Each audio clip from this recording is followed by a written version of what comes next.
están? Bienvenidos a mi nuevo video de semiología en el que les voy a explicar lo que es la anamnesis. Vamos a hablar de la anamnesis hoy. Voy a hacer una breve explicación de esta y voy a explicar como paso por paso en qué se divide la anamnesis, todos los componentes que esta tiene, y luego en el siguiente video que le sigue a este, si quieren se saltan este y pasan al otro, si ya se saben la teoría, pueden encontrar ahí un ejemplo de cómo se hace la anamnesis con un paciente. ¿Qué es la anamnesis? La anamnesis es un interrogatorio paciente-médico que se lleva a cabo para saber qué siente el paciente, qué fue lo que lo trajo a la consulta. Bueno, hablemos ahora de qué está compuesta la anamnesis. La anamnesis se divide en varias partes. Una mnemotecnia que le dan a uno los profesores es una mnemotecnia que no tiene sentido, sino que es poner un montón de letras juntas, que es IFMERAAC. I, F, M, E, R, A, C, IFMERAAC. I de identificación, F de fuente de la historia, M de motivo de consulta, E de enfermedad actual, R de revisión por sistemas, A de antecedentes personales, la otra es de antecedentes familiares y la C es de condición socioeconómica. Entonces vamos a empezar hablando de cada una por separado. Identificación. ¿En qué consiste la identificación? Esta es la parte de la anamnesis en donde nosotros le preguntamos al paciente un montón de cosas que nos ayuda a identificarlo como persona, como individuo, a saber sus costumbres, pues algunas de sus costumbres y características de vida. Aunque lo de las costumbres se amplía más en antecedentes personales y condición socioeconómica, también se incluye cierto punto acá. Entonces vamos a hablar sobre la identificación. ¿Qué se le pregunta al paciente durante la identificación? Se le pregunta el nombre completo con apellidos, tanto el del padre como el de la madre. Es muy importante que estén los dos apellidos para poder diferenciarlo de pronto de alguna persona que se llame igual. Hay que preguntarle la cédula, hay que preguntarle su edad, hay que preguntarle la fecha de nacimiento. Así suene redundante preguntar la edad y la fecha de nacimiento, se debe aclarar. Debemos preguntarles también el lugar de nacimiento, el lugar de residencia. Puede que él haya nacido en cierto lugar pero viva en otro lugar distinto. Hay que preguntarle si el paciente tuvo algún tipo de estudio, si fue a la universidad, al colegio, hasta qué año llegó, terminó bachillerato, terminó primaria, etc. Hay que preguntarle si tuvo alguna profesión, si tuvo alguna carrera universitaria, y hay que preguntarle por su oficio, porque entre profesión y oficio puede variar, digamos, la manera en la que el paciente vive, porque pudo que el paciente estudiara, no sé, derecho y termine siendo taxista o pintor. Pues es distinta la profesión al oficio, por eso hay que aclararla. Se le pregunta también la religión o la etnia, sus creencias. Este punto de la anamnesis es muy importante, de la identificación es muy importante, ya que hay algunas religiones que restringen cierto trato con el paciente. Por ejemplo, el ejemplo que es clásico, el de los testigos de Jehová, que no dejan, ellos por su religión no dejan pues no se dejan recibir transfusiones sanguíneas. Entonces esto es importante a tener en cuenta porque ellos prefieren no recibirla, y uno puede estar atentando con su religión si decide aplicarla. También se le pregunta el número de hijos que tenga el paciente, su tipo de sangre y su estado civil. Eso es básicamente lo que se pregunta durante la identificación. Sigamos ahora hablando de la fuente de la historia. ¿Qué es la fuente de la historia? La fuente de la historia es quien narra la anamnesis, quien responde la anamnesis. Nosotros como médicos preguntamos y el paciente como paciente responde. En este caso la fuente de la historia sería el paciente. Pero muchas veces el paciente no puede hablar, muchas veces el paciente está incapacitado, el paciente está inconsciente. Cualquier motivo que no lo permita hablar, digamos que un paciente niño viene acompañado de su madre. En este caso nosotros intentamos preguntarle al paciente, pero él no puede responder. Entonces lo que hacemos es preguntarle a su madre o a su acompañante que va a ser nuestra fuente de la historia.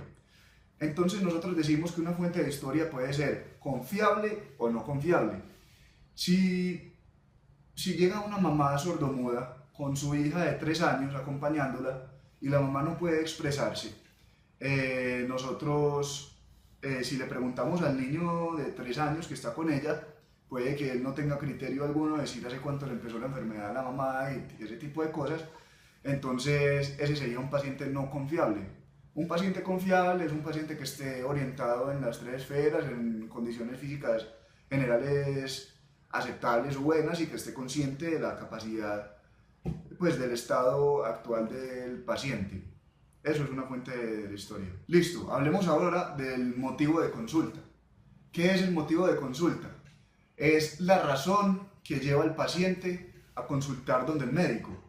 El paciente muchas veces, digamos que tiene un dolor de cabeza, o digamos que tiene un cuadro gripal o un cuadro de diarrea o cualquier cosa.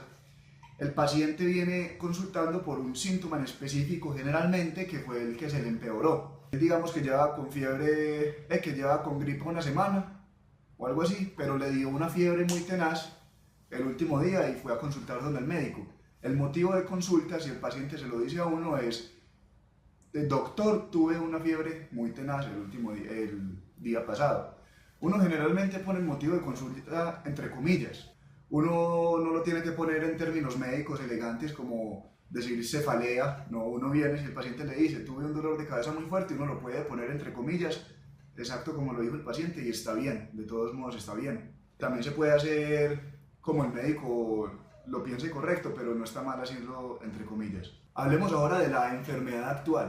¿Qué es la enfermedad actual? La enfermedad actual es una especie de parte de la anamnesis en donde a ver cómo lo explico, se amplía el motivo de consulta. Digamos que el paciente llega con una cefalea, entonces le dice: doctor, tengo dolor de cabeza hace un día. En la enfermedad actual uno le pregunta al paciente: ¿qué tiene primero? Entonces él me dijo cefalea, dolor. Entonces voy a clasificar ese dolor. Yo le digo: señor, si usted va a poner ese dolor del 1 al 10, siendo 1 un dolor muy leve y 10 el peor dolor de su vida, ¿usted en qué número lo clasificaría? Entonces él me dice, digamos, 3. Entonces, listo, yo ya sé que el paciente tiene un dolor de cabeza, una cefalea, de 3 en la escala análoga del dolor. ¿Hace cuánto presenta el paciente el síntoma? ¿Hace cuánto? ¿Hace un mes? ¿Hace 2 meses? ¿Hace 3 días? ¿Hace cuánto?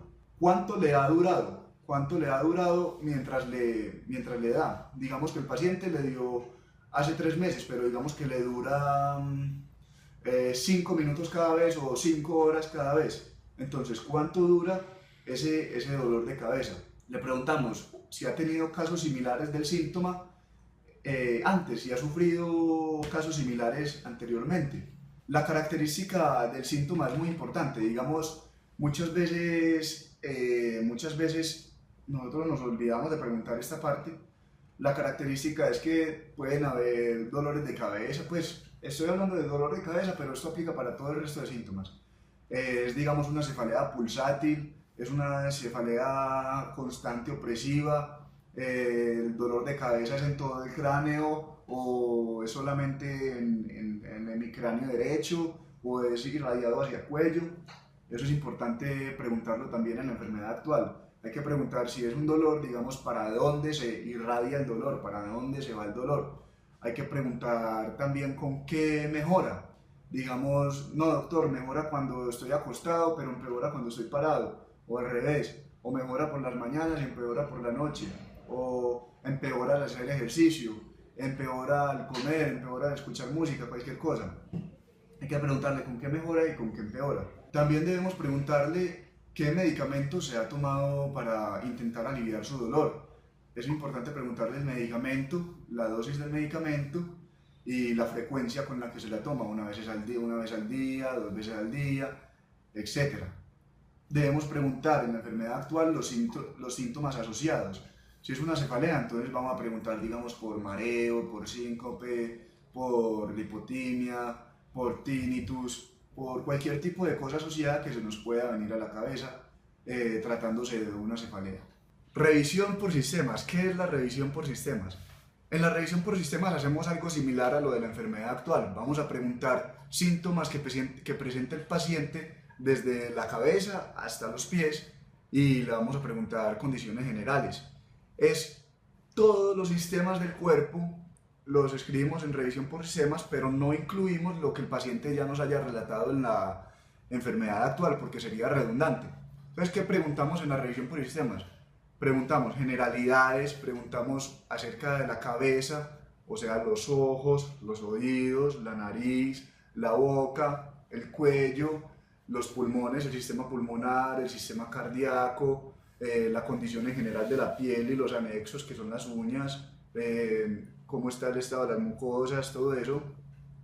Vamos a preguntar también de abdomen, el sistema genitourinario, el sistema musculoesquelético, el sistema neurológico y eso es básicamente la revisión por sistemas. Vamos a hacerle unas preguntas al paciente para que él refiera signos o síntomas, para que él refiera síntomas que siente. Por ejemplo, en generalidades que preguntamos, le decimos al paciente, señor, ¿usted cómo se ha sentido últimamente con lo que siente en este momento? ¿Cómo se ha sentido? ¿Se ha sentido mareado, desorientado? No sé, le ha dado dolor de cabeza, ha sudado por la noche, tiene problemas, no sé, cualquier cosa que pueda reflejar el paciente, que pueda referir el paciente como un estado general de condición de sí mismo, es lo que anotamos en generalidades. Es importante aclarar que nosotros en revisión por sistema tenemos que escribir con términos médicos. Por ejemplo, el paciente refiere dolor de estómago.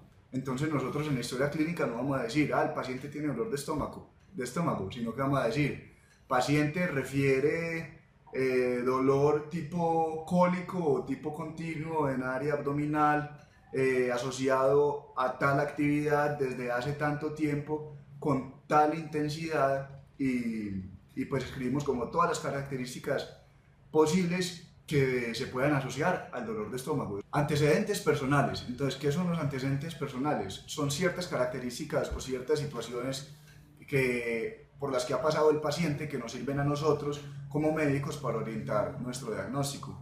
Los antecedentes personales incluyen los fisiológicos, los patológicos, los toxicológicos, los quirúrgicos, las hospitalizaciones, si es mujer, los ginecobstétricos, las preferencias sexuales, las vacunas, si tienen el carnet de vacunación completo, los viajes a zonas endémicas o de riesgo, no sé, de contagiar algún tipo de patología específica, los trasplantes y las transfusiones sanguíneas. Todo esto son antecedentes personales importantes que tenemos que tener en cuenta como médicos para poder guiar nuestro diagnóstico. Antecedentes familiares. ¿Qué son los antecedentes familiares? Es aquí donde le preguntamos a nuestro paciente si ha tenido algún relativo, algún familiar que haya sufrido alguna patología que haya amenazado su vida, que en ese momento la esté amenazando o que haya terminado con ella. Si es, digamos, la mamá y tuvo cáncer, tenemos que anotarlo. Si es, digamos, el papá tuvo diabetes, tenemos que anotarlo. Si los hermanos sufren de hipertensión arterial, tenemos que anotarlo. Son todas estas cosas importantes que pueden ayudarnos a tener un mejor entendimiento de lo que sufre nuestro paciente. Condición socioeconómica. ¿En qué consiste esto? Nosotros acá le preguntamos al paciente el tipo de vivienda en donde vive. ¿Cómo son las condiciones en las que el paciente habita? Si el paciente vive le preguntamos con cuántas personas vive, le preguntamos si tiene mascotas, con qué tipo no sé, con qué cocina, si cocina con leña, con gas, con electricidad, si tiene acceso a todos los servicios sanitarios, cuántas habitaciones tiene la casa, de qué está construida y cómo son sus condiciones laborales, cómo es el ambiente en su trabajo. Todo esto es importante para poder guiar mejor una buena exploración física luego.